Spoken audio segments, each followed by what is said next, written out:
મુખ્ય રસ્તો પાણીમાં ગરકાવ થતાં લોકો પરેશાન થયા છે। અનેક લોકોને સલામત સ્થળે ખસેડવાની જરૂર છે। ગામ લોકો તંત્રના મદદની જોઈ રહ્યા છે રાહ। ગાંધીનગરના ગામડાઓને ધમરોળતા મેઘરાજા, પાણીએ ફેરવી પથારી।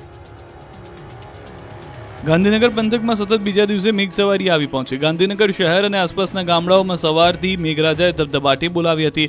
માણસામાં 2 કલાકમાં 4 ઇંચ વરસાદ ખાબકી ગયો હતો તો લોધરા, ઇટાદરા સહિતના ગામડાઓમાં પણ તોફાની વરસાદ પડતા હાલ બેહાલ થઈ ગયા હતા। લોધરા ગામના દ્રશ્યો જુઓ।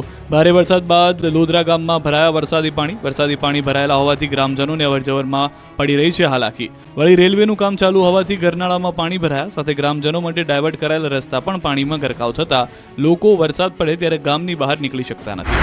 આ તરફ ગાંધીનગરના ઇટાદરા ગામના પણ હાલ બેહાલ થઈ ગયા। માણસાનું ઇટાદરા ગામ હજુ પણ જળમગ્ન છે। અહીંની બજારોથી લઈને લોકોના ઘર સુધી પાણી ભરાયેલા છે। સ્થિતિ એટલી ખરાબ છે કે ઘરથી બહાર નીકળવું હોય તો વિચાર કરવો પડે। વરસાદના વિરામ બાદ પણ પાણી નથી ઓસર્યા। પાણી ઇટાદરાનું નાથીવા તળાવ પાણીથી ઓવરફ્લો થતા ગામ બહાર નીકળતા રોડ પાણી થઈ ગયા। પાટણ જિલ્લાના રાધનપુરમાં પણ રમઝટ જોવા મળી રહી છે। 4 ઇંચ જેટલો વરસાદ વરસતા રસ્તાઓ પાણી હતા। નીચાણવાળા વિસ્તારોમાં વરસાદી પાણી ઘરોમાં ઘૂસી ગયા। રાધનપુરની વલ્લભનગર સોસાયટીના ઘરોમાં પાણી ઘૂસ્યા। 10 જેટલા મકાનોમાં ઘૂંટણસમાં પાણી ભરાતા લોકોને ભારે હાલાકી ભોગવવાનો વારો આવ્યો। અનેક પરિવારોની ઘરવખરીને નુકસાન પહોંચ્યું। ઘરોમાં પાણી ભરાતા પાલિકા સામે સ્થાનિકોમાં રોષ જોવા મળ્યો। 4 ઇંચ વરસાદમાં સાબરકાંઠાના 3 થી વધુ ગામડાઓ ડૂબી ગયા। ઉત્તર ગુજરાતનો મેઘરાજાએ વારો પાડી દેતા અનેક ગામડાઓના હાલ બેહાલ થઈ ગયા છે। જળપ્રલયના દ્રશ્યો છે સાબરકાંઠાના। અહીંના 3 થી વધુ ગામડાઓ બેટમાં ફેરવાતા બધું જ ડૂબી ગયું। સાબરકાંઠાના તલોદના ગોરા, જસાજી, મુવાડામાં ભારે વરસાદ બાદ ઠેર ઠેર પાણી ભરાયા। 4 ઇંચથી વધુ વરસાદ ખાબકતા બધું જ પાણીમાં ડૂબી ગયું। ગામના રોડ પર જાણે નદી બની ગયા હોય તેવા દ્રશ્યો જોવા મળ્યા। રોડ પર તળાવ જેવો માહોલ હતો। ગોરાની સહકારી મંડળીમાં પણ પાણી ઘૂસી જતા ખાતર અને અનાજનો જથ્થો પાણીમાં પલળી ગયો। સ્થાનિકોએ તંત્ર અને નેતાઓને રજૂઆત કરવા છતાં કોઈ ફરક્યું નહીં, જેથી તંત્રના પાપે લોકોને પરેશાન થવાનો વારો આવ્યો। સાબરકાંઠાના તલોદમાં શાળા બની તળાવ। તળાવ જેવા લાગતા આ દ્રશ્યો છે સાબરકાંઠાના। તલોદ ગામમાં ભારે વરસાદ બાદ ચારે બાજુ જળબંબાકારની સ્થિતિનું નિર્માણ થયું છે। ત્યારે તલોદની શાળા પણ તળાવ બની ગઈ છે। તલોદની બજારના કોલેજ રોડ પર આવેલી તલોદ સ્ટેશન પ્રાથમિક શાળા કમ્પાઉન્ડમાં ઘૂંટણસમાં પાણી ભરાતા બાળકોનું ભણતર બગડી રહ્યું છે। સ્કૂલ કેમ્પસમાં પાણીનું સામ્રાજ્ય છવાતા બાળકો સ્કૂલે જઈ શકતા નથી। બાળકો ડૂબી જાય એટલા પાણી ભરાતા બાળકોને રજા આપી દેવાની ફરજ પડી છે। તલોદની શાળા સહિત બજારના રોડ પર પાણી ભરાયેલા જોવા મળ્યા। પાણીને લઈને સ્થાનિકોને સમસ્યા થઈ રહી છે। પાણીના કારણે લોકોનું જનજીવન થંભી ગયું છે। બીજી તરફ ગોરા ગામમાં જળબંબાકારની સ્થિતિ સર્જાઈ। 4 ઇંચ વરસાદ થબકતા ગામની સહકારી મંડળીમાં પાણી ઘૂસી ગયા। મંડળીમાં રાખેલો ખાતરનો જથ્થો પલળી જતા 4 લાખથી વધુનું નુકસાન થયું। સ્થાનિકોનું કહેવું છે કે વારંવાર રજૂઆત કરવા છતાં તંત્ર ક્યારેય સાંભળતું નથી। 2007માં પણ આ પરિસ્થિતિ હતી। પાણીના નિકાલ માટે નાની પાઇપ લગાવી છે તો પાણી કેવી રીતે નીકળે?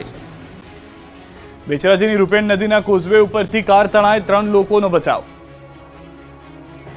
મહેસાણા પંથકમાં મેઘરાજાના રૌદ્ર સ્વરૂપથી નદીઓ ગાંડીતુર બની ગઈ। ત્યારે પૂરના પાણી સાથે 3 યુવાનોને મસ્તી કરવી ભારે પડી ગઈ। મહેસાણા જિલ્લામાં આવેલા બેચરાજી તાલુકામાં આવેલા કનોડા અને મોટપ ગામ વચ્ચે પસાર થતી રૂપેણ નદી પર બનેલા કોઝવે પર હાલમાં પાણી વહી રહ્યા છે। ત્યારે આજે એક ગાડી ચાલકે એક ગાડી જીવના જોખમે કોઝવે પર ચલાવી હંકારી હતી, જો કે એકાએક પાણીના પ્રવાહમાં ગાડી તણાઈ ગઈ।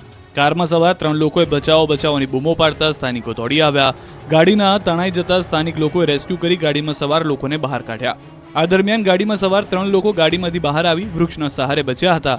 બાદમાં પાણીના પ્રવાહમાં ગાડી તણાઈ જતા કોઝવેના બહારના ભાગે ગાડી તણાઈને આડી પડી હતી। તણાયેલી ગાડીને જોવા ગામના લોકો ટોળે ઉમટ્યા હતા। ખેડાના 5 ગામના રોડ નદીના પાણીમાં ડૂબી ગયા છે। પરિસ્થિતિ અત્યારના પાણી થઈ ગઈ છે। ખેડા કપડવંજમાં ભારે વરસાદ બાદ અનેક નદીઓ ગાંડીતુર બની છે। નદીના ધસમસતા પાણી ગામડાઓમાં ઘૂસી જતા ગામ ડૂબી ગયા। ગામડાઓ બેટમાં ફેરવાયા। કપડવંજના 5 જેટલા ગામમાં જ્યાં જુઓ ત્યાં પાણી જ પાણી નજરે પડી રહ્યું છે।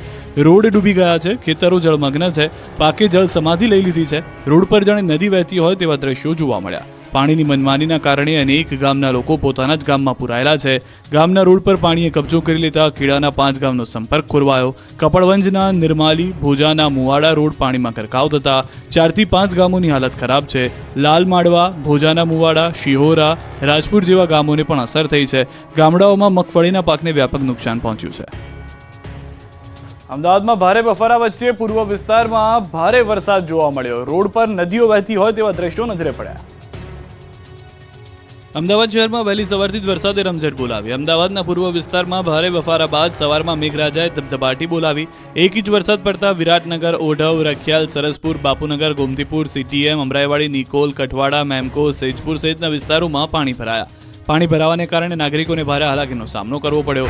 સરસપુરમાં નૂતન મિલ રોડ પર પાણી ભરાતા લોકોને સવારમાં હાલાકી થઈ. રોડ જાણે નદી વહેતી હોય તેવા દ્રશ્યો સાથે જોવા મળ્યો. તો સરસપુર વિસ્તારમાં અનિલ સ્ટાર્ચ મિલ રોડ થયો જળમગ્ન. રોડ પર જાણે નદી વહેતી હોય તેવા દ્રશ્યો જોવા મળ્યા. લોકોના ઘરોમાં વરસાદી પાણી પહોંચતા લોકોના જીવ તાળવે ચોંટી ગયા. તંત્રના પાપે 1 ઇંચ વરસાદમાં પ્રજાને ભારે હાલાકી થઈ. અમદાવાદના નિકોલના હાલ પણ બેહાલ થઈ ગયા. નિકોલ વિસ્તાર દરિયો બની ગયો. કાનબા હોસ્પિટલથી શાલિગ્રામ ચોકડી તરફ આખો વિસ્તાર પાણીમાં ડૂબ્યો. પંચામૃત ઇન્ટરનેશનલ સ્કૂલ પાસે પાણી ભરાતા વિદ્યાર્થીઓ પરેશાન થયા. ભાવનગર પંથકમાં બીજા દિવસે પણ મેઘાએ ભૂક્કા બોલાવ્યા. ભાવનગર શહેર અને ગામડાઓમાં બીજા દિવસે પણ મેઘરાજાએ ભૂક્કા બોલાવ્યા છે. ભાવનગર શહેર અને ગ્રામ્યમાં સવારથી વાદળછાયું વાતાવરણ હતું. ભારે બફારાથી લોકો ત્રાહિમામ પુકારી ઉઠ્યા. બપોર થતાં વાતાવરણમાં પલટો આવ્યો. વરસું થતા વાદળો અંતે વરસી જ પડ્યા. એવા વરસ્યા કે આખું શહેર અને ગામ પાણી થઈ ગયું. શિહોર પંથક, વરલ, ટાણા, થોરાળી, રામગઢ, બેકડી, થાળા સહિત ગામોમાં વરસાદ પડ્યો.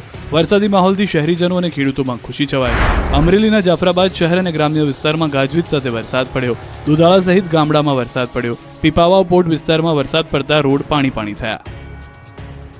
ભાવનગર શહેર સહિત જિલ્લાના વાતાવરણમાં પલટો આવ્યો છે. અસહ્ય બફારા બાદ વરસાદ વરસ્યો છે. શહેર સહિત પંથકના ગ્રામ્ય વિસ્તારોમાં મેઘરાજાનું આગમન થયું છે. વરસાદ વરસતા શહેરીજનો અને ખેડૂતોમાં ખુશીની લહેર છે. સતત બીજા દિવસે ધોધમાર વરસાદ ખાબક્યો છે. પંથકના ગામોમાં વીજળીના કડાકા ભડાકા સાથે વરસાદ વરસી રહ્યો છે. આસપાસના વિસ્તારોમાં, ગ્રામ્ય વિસ્તારોમાં તો વરસાદ થયો, પરંતુ સાંજ થતાની સાથે જ અનેક શહેરના વિસ્તારોમાં પણ ભારે વરસાદની શરૂઆત થઈ ગઈ છે. ભાવનગરના દ્રશ્યો જોઈ રહ્યા છો. વાતાવરણમાં પલટો આવ્યો અને ધોધમાર વરસાદ શરૂ થયો. તો નર્મદા જિલ્લામાં ધોધમાર વરસાદ વરસ્યો છે. 2 દિવસના વિરામ બાદ મેઘરાજાનું આગમન થયું છે. વરસાદના પગલે રસ્તા ઉપર પાણી વહેતા થયા છે. સ્ટેશન રોડ, દરબાર રોડ, કાચિયાવાડ વિસ્તારમાં પાણી ભરાઈ ગયા છે. પાણી ભરાતા રાહદારીઓને પણ મુશ્કેલી છે. આજે બપોર બાદ ધોધમાર વરસાદ પડતા વાતાવરણમાં ઠંડક પ્રસરી ગઈ છે. 2 દિવસના વિરામથી મેઘરાજા રિટર્ન થતા લોકોમાં ખુશી જોવા મળી રહી છે. ઉત્તર ગુજરાત પર મેઘરાજા મહેરબાન થતા નદીઓ ગાંડીતુર બની છે. ઉત્તર ગુજરાત પર મેઘરાજા મહેરબાન થતા અહીં નદીઓએ રૌદ્ર સ્વરૂપ ધારણ કર્યું. ત્યારે પાટણના સિદ્ધપુર પંથકમાં ભારે વરસાદને પગલે નદી નાળા છલકાયા. ભારે વરસાદના પગલે કાલેડા ગામની સીમમાં પસાર થતી નદીમાં નવા નીર આવ્યા. કાલેડા વદાણી માર્ગ પર પસાર થતી ખારુબોહ નદીમાં નવા નીરની આવક થઈ. નદીમાં નવા નીરની આવક થતા ગ્રામજનો જોવા માટે ઉમટી પડ્યા. તો સાબરકાંઠાના ઈડર પાસે પસાર થતી ભેંસકા નદીમાં 2 કાંઠે વહી. જવાનગઢ ગામની નદીમાં ભારે આવક થતા નદીનું રૌદ્ર સ્વરૂપ જોવા મળ્યું. ઉપરવાસમાં વધુ વરસાદને કારણે જવાનગઢ ગામની નદીમાં નવા નીર આવ્યા. નદીમાં પાણી આવવાને કારણે ખેતરોમાં વરસાદી પાણી ભરાયા. રાતના વિરત વરસાદને કારણે ઠેર ઠેર નદી નાળામાં પાણીની આવક થઈ. ઉપરવાસમાં સારા વરસાદ અને ઉત્તર ગુજરાતમાં પડેલા સારા વરસાદ બાદ મહેસાણાનો ધરોઈ ડેમ 66% ભરાયો. હાલ ડેમમાં 7,778 ક્યુસેક પાણીની આવક થઈ રહી છે. ડેમમાં હાલ 66.12% પાણીનો જથ્થો ઉપલબ્ધ છે. ડેમની સપાટી 612.46 ફૂટે પહોંચી છે. ફરી નર્મદા ડેમની સપાટી વધી 135 ફૂટે પહોંચી ગઈ છે સપાટી હવે. ગુજરાતની જીવાદોરી સમાન સરદાર સરોવર ડેમ ફરી છલકાવાની તૈયારીમાં છે. ઉપરવાસમાં ભારે વરસાદના પગલે નર્મદા ડેમની પાણીની પુષ્કળ આવક થઈ છે. 24 કલાકમાં 43 સેન્ટીમીટરનો વધારો થયો. ઉપરવાસમાંથી પાણીની આવક 92,864 ક્યુસેક થઈ રહી છે, જેના પગલે નર્મદા ડેમની સપાટી 134.98 મીટરે પહોંચી છે. હાલ પણ નર્મદા ડેમના 5 દરવાજા 1 મીટર ખુલ્લા છે. નર્મદા નદીમાં કુલ 92,418 ક્યુસેક પાણીની આવક થઈ રહી છે. નર્મદા ડેમ 88.05% ભરાયેલો છે. નર્મદા ડેમમાં કુલ 4,567.85 MCM લાઈવ સ્ટોરેજ પાણી છે. સૌરાષ્ટ્રવાસીઓની સિંચાઈની